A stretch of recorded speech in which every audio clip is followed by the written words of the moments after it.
एक गांव में संपत और कपटा नाम के दो शरारती दोस्त रहते थे।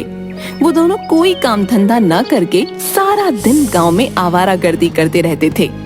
गांव का मुखिया उन दोनों से बहुत परेशान था। एक दिन संपत और कपटा कालिया की दुकान पर चाय पी रहे थे कि तभी कालिया उन दोनों से बोला, तुम दोनों कोई काम धंधा तो करते नहीं हो, सारा दिन बस ऐसे ही आवारागर्दी करते रहते हो। मेरी समझ में नहीं आता कि आखिर तुम दोनों का खर्चा कैसे चलता है भाई। ओए, तेरा काम है चाय बनाना, चाय बना और अपने काम से काम रख, समझा?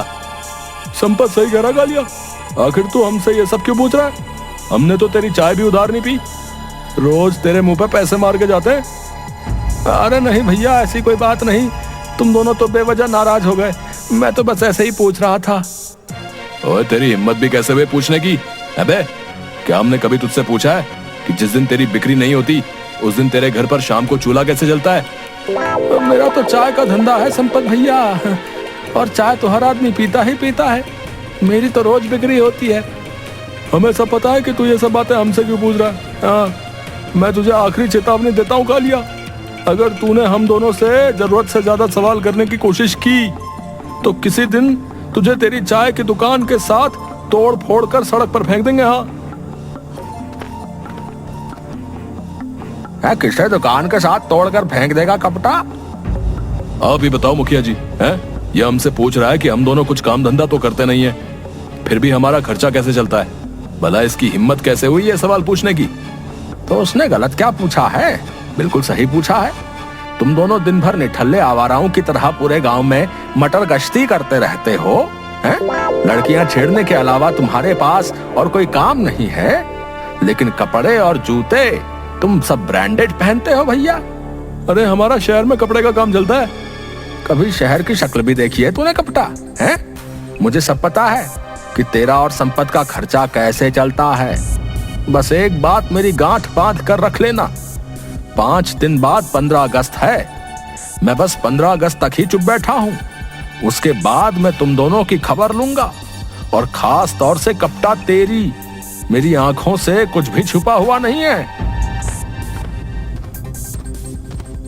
बोल तो ऐसा रहा है जैसे कि 15 अगस्त के दिन गांव में कोई मंत्री झंडा फहराने के लिए आ रहा है। बिल्कुल सही कह रहे हो कप्ता भाई, आपको पता नहीं कि शहर से एक बहुत बड़ा मंत्री 15 अगस्त वाले दिन हमारे गांव में झंडा फहराने आ रहा है। मुखिया जी ने 15 अगस्त पर सारे गांव वालों को दावत दी है, हर घर में लड्डू बांटे जाएंगे। अबे ये मुखिया पागल हो गया क्या है? अचानक से इसके अंदर इतनी देशभक्ति कैसे सवार हो गई यार? अरे कोई देशभक्ति सवार नहीं हुई मुखिया पर, जरूर इसे उस मंत्री से कुछ काम निकलवाना होगा और कुछ नहीं। तू यहीं बैठ, मैं तो चला अपने काम पर, चाहे तो एक कप चाय और पी लेना। मुझे सब पता है कि तुझे कौन से काम पे जाना है। जब तुझे पता ही है तो फिर तू बोल क्यों रहा है?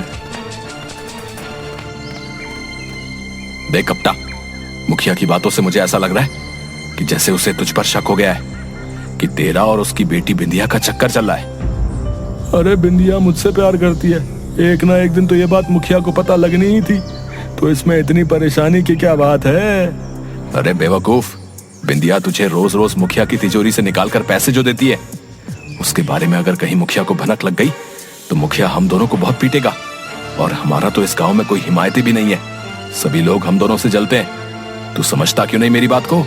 मैं तेरी कोई बात नहीं समझ रहा हूँ, तू आखिर कहना क्या चाह रहा है? मुझे लगता है कि मुखिया को यह भी शक हो गया कि बिंदिया तुझे मुखिया की तिजोरी से चोरी करके पैसे देती है, और उसी से हम दोनों सारा दिन मौज मस्ती करते रहते हैं। अरे तो वो पैसा कौन सा मुखिया की मेहनत की कमाई का है? सारा का सारा पैसा जनता की लूटी हुई कमाई का ही तो है। तू घबरा मत, मैं आज ही बिंदिया से इस बारे में बात करता हूँ।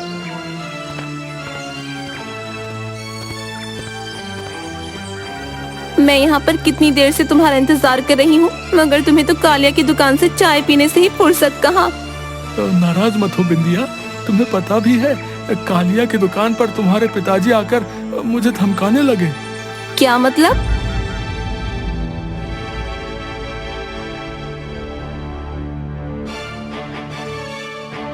मुझे भी कुछ दिनों से ऐसा लग रहा है कप्ता कि पिताजी को शक हो गया है कि उनकी तिजोरी से पैसे मैं निकाल रही हूँ। लेकिन तुम तो बोल रही थी कि मुखिया जी तिजोरी में जो पैसे रखते हैं वो गिनकर नहीं रखते। अरे हो सकता है अब गिन कर रखने लगे हो और मैंने इस बात पर ध्यान ना दिया हो। वो सब बातें छोड़ो बिंदिया, मुझे 2000 रुपए की सख्त जरूरत है। पिताजी ने कुछ गलत नहीं कहा। तुमसे शादी के बाद भी क्या पता तुम मुझसे ऐसे ही पैसे मांगोगे और ऐसे ही पूरे दिन गांव में आवारागर्दी करते फिरोगे। अरे नहीं नहीं बिंदिया, मुखिया जी के पास इतना काला पैसा है, वो किस काम आएगा। उन पैसों में से ही मैं कोई कारोबार कर लूंगा। खबरदार जो मेरे पिताजी के पैसे को काला पैसा कहा। मैंने तुमसे कितनी बार कहा है, मेरे पिताजी कोई भ्रष्टाचारी नहीं है। हम खानदानी अमीर हैं। हमारे दादा परदादा की पुश्तैनी हवेली अभी भी पड़ोस के गांव में ऐसे ही खाली पड़ी हुई है। अरे वाह, तो शादी के बाद हम दोनों उसी हवेली में जाकर रहेंगे। लेकिन मुझे नहीं लगता कि मेरा विवाह तुमसे हो पाएगा। क्या मतलब, ये क्या कह रही हो तुम?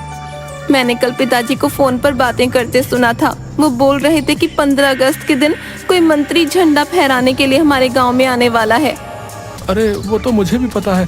तुम्हारे पिताजी 15 अगस्त के बाद ही तो मुझे देख लेने की धमकी दे रहे थे। शायद उन्होंने तुम्हें पूरी बात नहीं बताई। मंत्री के साथ साथ उसका बेटा भी आने वाला है। पिताजी चाहते हैं कि मेरा हाथ मंत्री जी के बेटे को सौंप दिया जाए और जल्द से जल्द विवाह कर दिया जाए। कपटा, मैं तुम्हारे अलावा किसी और से विवाह करने के बारे में सोच भी नहीं सकती। तुम जाकर पिताजी से बात क्यों नहीं करते? अरे पागल हो गई हो क्या? अगर मैंने अपनी शादी की बात उनसे की तो वो मेरा पीट पीट कर बुरा हाल कर देंगे। मैं तुम्हें इतने पैसे दे चुकी हूँ। अगर तुम उन्हीं पैसों से कोई कारोबार कर लेते तो आज अच्छा खासा कमा रहे होते। लेकिन तुम तो बस अपने दोस्त संपत के साथ आवारागर्दी करते रहते हो। मुझे कुछ नहीं पता। 15 अगस्त के बाद पिताजी मेरा विवाह मंत्री के बेटे से तय कर देंगे और अगर ऐसा हुआ तो मैं अपनी जान दे दूंगी। इतना बोलकर बिंदिया ने 2000 रुपए कपटा को थमा दिए और आंखों में आंसू लिए वहां से चली गई। कपटा अपना सर पकड़कर तालाब के किनारे बैठ गया। तभी कपटा के कानों में संपत की आवाज टकराई। इस तरह तालाब के किनारे बैठकर चिंतित होने से कुछ नहीं होने वाला। ये गलत बात है संपत। कितनी बार कहा है कि मेरी और बिंदिया की चुपके चुपके बातें मत सुना कर। अरे मैं तो बस ये देखने आया था कि बिंदिया ने तुझे 2000 रुपए दिए कि नहीं। लेकिन यहाँ आकर तो मुझे नई बात ही सुनने को मिल गई। तू तो मेरा दोस्त है यार, कुछ कर।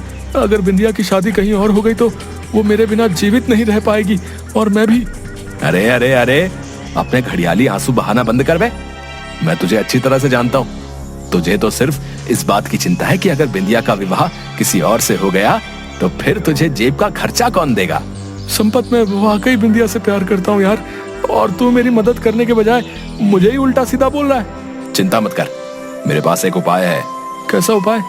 यहाँ आने से पहले मैं मुखिया के घर पर नजर रखने के लिए गया था कि वो घर पर है या नहीं, जो मैं तेरे लिए हमेशा करता हूँ। और मैंने मुखिया को अपनी पत्नी से बातचीत करते हुए सुना कि 15 अगस्त वाले दिन शहर से मंत्री अपने बेटे के साथ आने वाला है। अरे तो इसमें नई बात क्या है? ये तो मुझे भी पता है। नई बात है कपटा, और वो ये कि मंत्री अपने साथ नोटों से भरा एक बैग भी लाने वाला है जिसमें बहुत सारे पैसे हैं। भला मंत्री पैसों से भरा बैग यहाँ क्यों लेके आएगा? एक बार को मेरे मन में भी यही विचार आया था, लेकिन फिर मैंने मुखिया की बातें गौर से सुनी। वो पैसा चंदे का पैसा है। समझ गया, तू कहना चाह रहा है कि पार्टी फंड का पैसा है। मुखिया जरूर पार्टी फंड के पैसे को 1 नंबर में कन्वर्ट करता होगा। बिल्कुल सही समझा। वो सब तो ठीक है, लेकिन इसमें मेरा क्या फायदा है? अरे बेवकूफ, हम दोनों का फायदा है। देख, 15 अगस्त के दिन मुखिया ने सभी गांव के लोगों को बुलाया है। वो एक मैदान में मंत्री के साथ झंडा फहराने वाला है।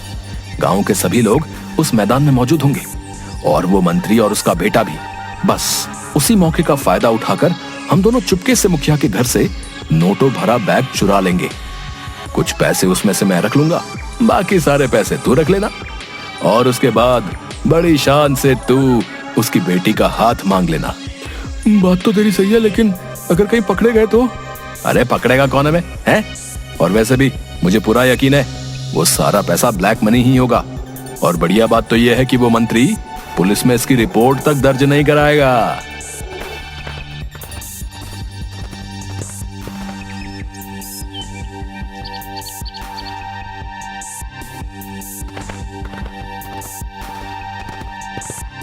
एक काम कर, तू उस कमरे में देख, मैं इस कमरे में देखता हूँ। मुझे पूरा यकीन है कि वो बैग हमें मिल जाएगा।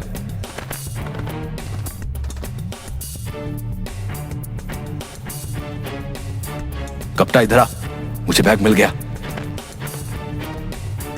इसको खोल के तो देख, इसमें पैसे हैं भी या नहीं। अबे तूने मुझे पागल समझा क्या? मैंने खोल कर ही देखा था।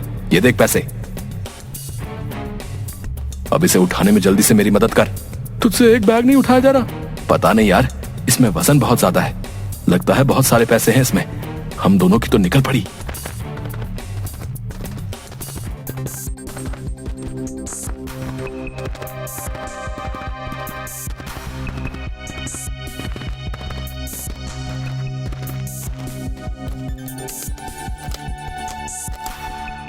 कपटा, इसमें तो सिर्फ ऊपर ही कुछ नोटों के बंडल रखे हुए हैं और नोटों के बंडल के नीचे तो हथियार हैं।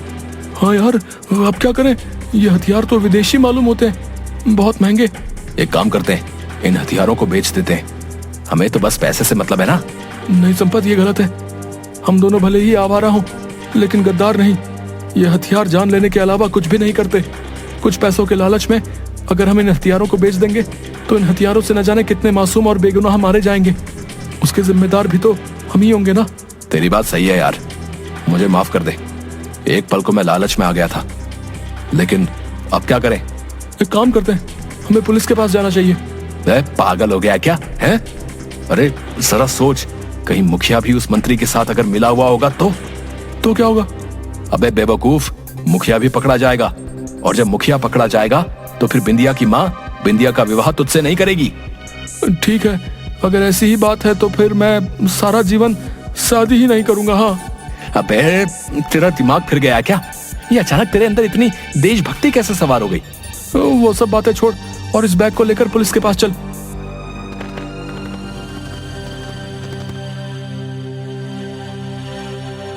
अब समझा, हम इस बैग को हर जगह तलाश रहे थे मगर हमें नहीं मिला।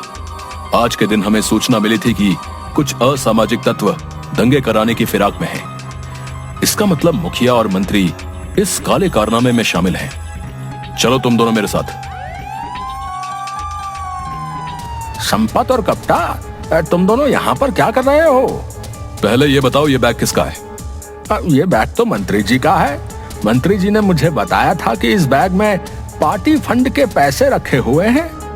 लेकिन इसमें तो हथियार और बम है। इंस्पेक्टर साहब, ये जरूर इन दोनों की चाल है। देख कपटा, मैं अच्छी तरह से जानता हूँ कि तू मेरी बेटी को पसंद करता है, और तू ये भी जानता है कि मैं बिंदिया का विवाह कभी भी तेरे साथ नहीं करूंगा। इसलिए तूने मुझे फंसाने के लिए ये सारा का सारा खेल खेला है। मैं समझ गया हूँ। मैंने तुझे 15 अगस्त के बाद देख लेने की धमकी दी थी, तो तू इस बात का भी बदला निकालने आया है ना?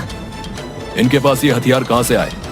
सीधी तरह से अपना मुंह खोल दे मुखिया, नहीं तो थाने में ले जाकर डंडों से तेरा मुंह खुलवा दूंगा, समझा? मुखिया ने गुनाह कबूल कर लिया और उस पुलिस अधिकारी ने पुलिस वालों को मंत्री और उसके बेटे को अरेस्ट करने का ऑर्डर दे दिया। मंत्री और उसका बेटा झंडा फहराने ही वाले थे कि तभी पुलिस ने उन दोनों को अरेस्ट कर लिया। उस बैग को देखकर मंत्री और उसका बेटा बुरी तरह से घबरा गए और उन दोनों ने भी अपने जुर्म को कबूल कर लिया। मुझे तुम्हारी देशभक्ति पर फक्र है कपटा। देश के प्रति तुम्हारी ईमानदारी देखकर मैं बहुत ज्यादा प्रभावित हूं।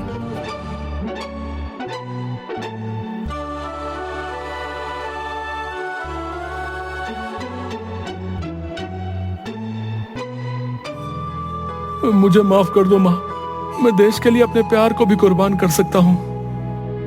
जो काम बरसों से मैं नहीं कर सकी वो तुमने कर दिखाया। मेरा पति देशद्रोही था। मैं हमेशा से एक देशभक्त के हाथों में अपनी बेटी बिंदिया का हाथ सौंपना चाहती थी, लेकिन आज मैं खुश हूँ कि वो एक सही हाथों में जा रही है। कुछ दिन बाद बिंदिया और कपटा का धूमधाम से विवाह हो गया।